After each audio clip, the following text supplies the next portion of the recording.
Finally tonight, the story of a very old man who lived in a small brick house in North St. Louis.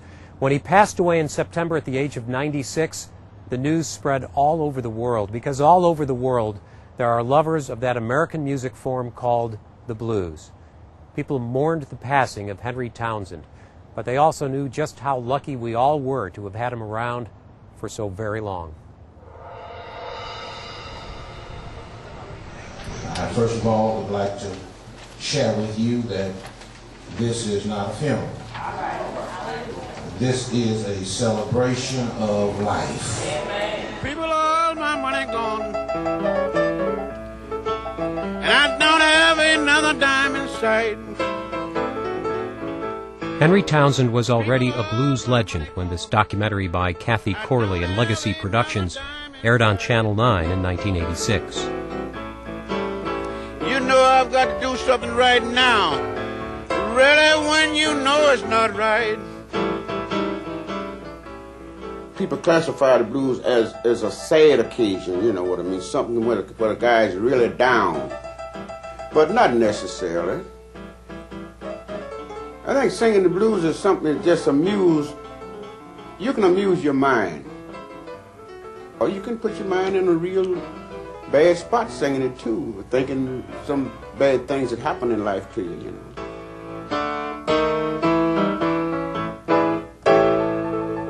All my money gone. What has the blues done for me? The blues have put bread on my table. That's one of the major things. And it has put money in my pocket. Not a whole lot, but being in the music world and playing the blues, it is able me to survive. When he was too young, I didn't quite understand. He looking like the old man since he coming to be a little man. Now I'm satisfied. We interviewed Henry Townsend again in 1998, just before his 90th birthday, to talk not so much about his music, but his life and his city. He came to St. Louis, it was 1918 or 1919. He had run away from home to avoid a spanking and hopped a train in Cairo, Illinois, hopped off in East St. Louis, and walked across the bridge into the big city. He was 9 years old, and he came all alone. He would later be given the nickname Mule. You just have guts and go, that's all. I don't know, I just followed my instinct, and number one, I went to the Union Station, and right away tried to seek me a job. And there he was stopped by police officers who said they were going to take him in for trying to steal the clock in the station tower. Maybe they were just trying to scare the boy or amuse themselves. They let him go. But he knew how things worked, and Henry Townsend said the changing of the old ways was one of the most important things that happened in his lifetime. But everything is improved. There was one time where the black man was not equal to a child. When other nations, not only the white man, but anybody with a different skin from him, he had to respect. And that's a total 90-degree thing. And yet Henry Townsend, like other blacks, survived in the system and the city that existed. But it used to be, if you can't live in St. Louis, you can't live nowhere. Because everything was real easy to get to, easy to have. And you didn't take too much money to do whatever you wanted to do. And most people considered St. Louis a haven for them. They could get there, and if they get there, they'd be all right. Anything that I could have done without stealing or robbing somebody to stay away from work, I done that. This was my aim in the very beginning, is to find a way to stay away from manual labor.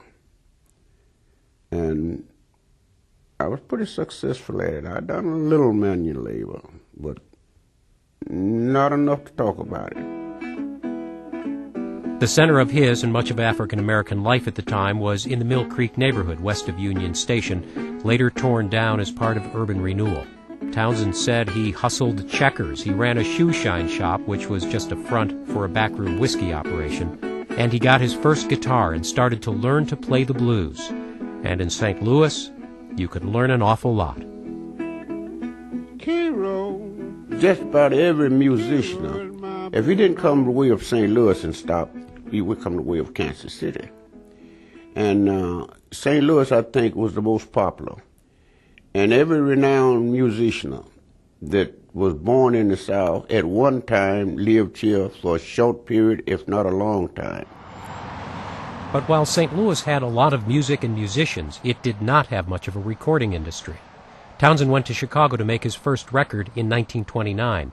He came back to St. Louis, but most of the others did not. You see, if he got to be fairly good, right away he went to Kansas City or went to Chicago.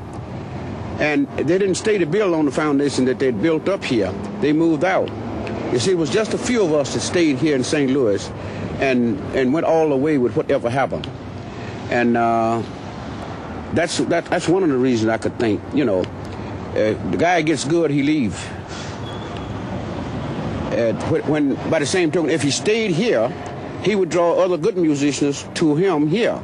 But see, it didn't work that way. They got good and boom, right where the recording places was, New York, Chicago, or what have you. Henry Townsend remained in St. Louis and continued to record and perform, but he was hardly a star. That would be for the jazz and the swing musicians, and later rock and roll and R&B. Bluesmen almost always needed other jobs. And then in the 1960s, there was a growing interest in the roots of American popular music. And old bluesmen like Henry Townsend would find themselves appreciated by a new, often young and white, audience at folk festivals, college campuses, and European concert halls. I became aware of Henry in the early 60s. There were reissue programs at that time from Origin Jazz Library and a few other companies putting out old blues tunes, and his were among the first that were reissued. So after listening to the record, I picked up the phone book to see which ones were still in St. Louis, and Henry was one of them that I called, and he invited me over, and we've been fast friends since then. He was fairly inactive in the early 60s, especially musically. He was doing a little work collecting bad debts for Sears Roebuck when I first met him. But he still had a guitar, and he had a piano in his basement that was sort of beat up. And he ran through the old themes, and it sounded very much like with a little bit of work, he could be back at the top of his form.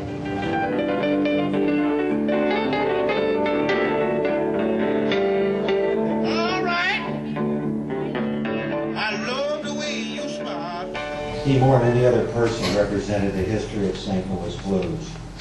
He carried with him the sounds of a time that exists no more. He always made those sounds current. He was a continuous thread in the long fabric of the history of this blues community. But his life, and as a person, touched every generation that was here.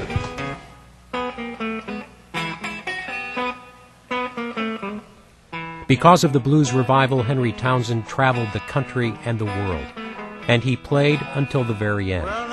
He was in Wisconsin to perform and receive an award when he passed away at the age of 96, and for the final time returned home to St. Louis. Well, I'm going down Middle Street.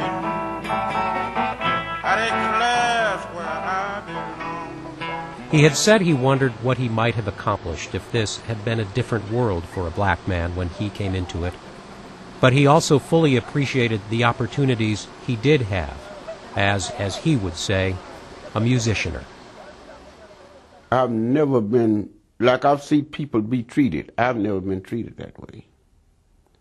And that gives me, I guess, the grounds to say that I don't have nothing to be sore about. If age-wise, I'm not talking about being afflicted, but just live so long you'll be tired of getting older. Then you go ahead and die. I'm going to try that. Live till I get tired of getting older, and that's quite a few years away. I want everybody that's listening to me sing this song. I want everybody that's listening to me sing this song. I want you to remember the old man after I'm dead and gone.